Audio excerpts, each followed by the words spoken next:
So, Rambo Part 2, well, First Blood Part 2. Right, so this directly follows on from the first Rambo, where he's just caused manic and chaos in that village, that town, and so he's like getting hard time in a jail, which is understandable, as he just machine gunned down loads of people's shops, took out all the truck gas stations, caused a hell of a lot of excessive hassle. So yeah, it's understandable that now Rambo is in prison doing hard labour because he was a tad overkill. But it just gets a bit more overkill from now on. So this film come out in 1985, 2 years before I was born, and it actually was a huge box office success. At 44 million to make, it got 300 million back. So critics actually didn't like this, but everyone else really did.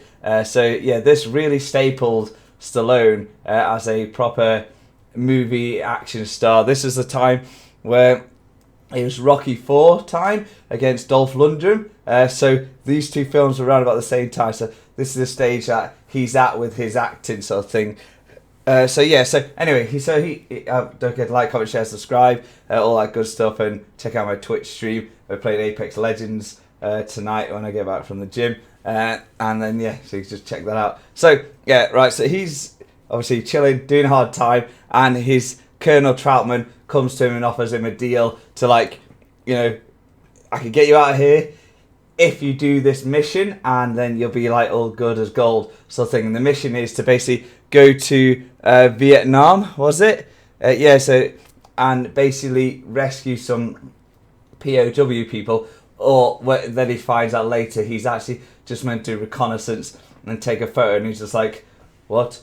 I was just supposed to leave them there? So he's not happy with that, because obviously he's a man that wants to get it done sort of thing. So the guy, there's a director who's like in charge of it all, and basically he's lies and tricks Stallone, where he believes that there's no one even there. He's just doing it for the top brass, just to get a tick in the box, and he's really not asked about John Rambo. He's happy to just send him in there and leave him to die and stuff. So yeah, which obviously Rambo finds out later when he does actually find a POW, and he is about to get rescued by a helicopter with Colonel Troutman in it, and the director actually radios over and says, leave him, abort the mission, blah, blah, blah. And the guys in the helicopter are mercenaries, so they're just listening to the director, and, they pull a gun on Colonel Troutman. So that all incites Rambos rage and shit like that. So this film obviously is massively different to the first one. The first one is very much a empathetic story of, coming out of war, trying to adjust, being unfairly treated. This one, he's thrown into, a much busier time than he was expected. He was told the camp was dead, that there'd be no one around, so where he's going to get the POWs from.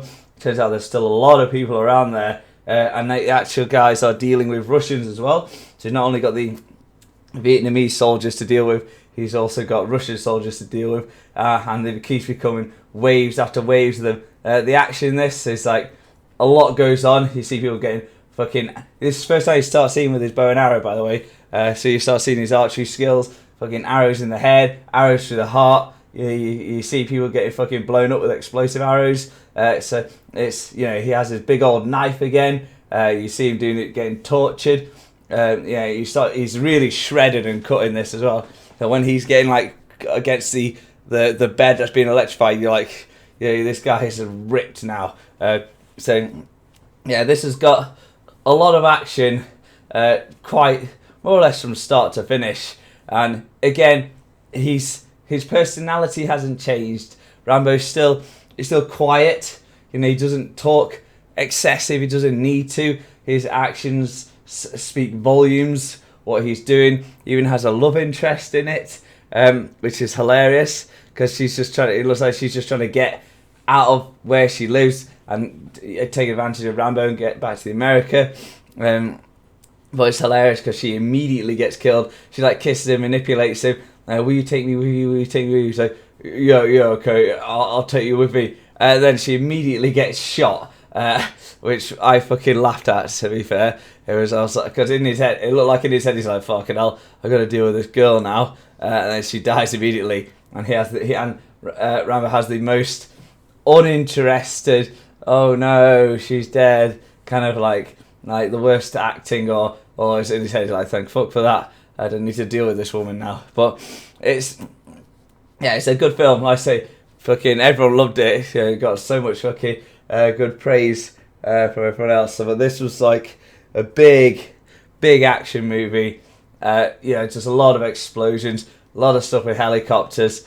Just destroying everyone. Rambo does get the shit beat out of him. He does get, messed up. But you start seeing more of his guerrilla warfare stuff, where he's like cammed up and mudded up and sneaking about and stuff like that. Like I say, good film. Definitely worth checking out. It was only an hour and 36 minutes, so it's not massive, but it's not short. But yeah, that's it. Like, comment, share, subscribe. I'll see you guys in the next one. Bye bye.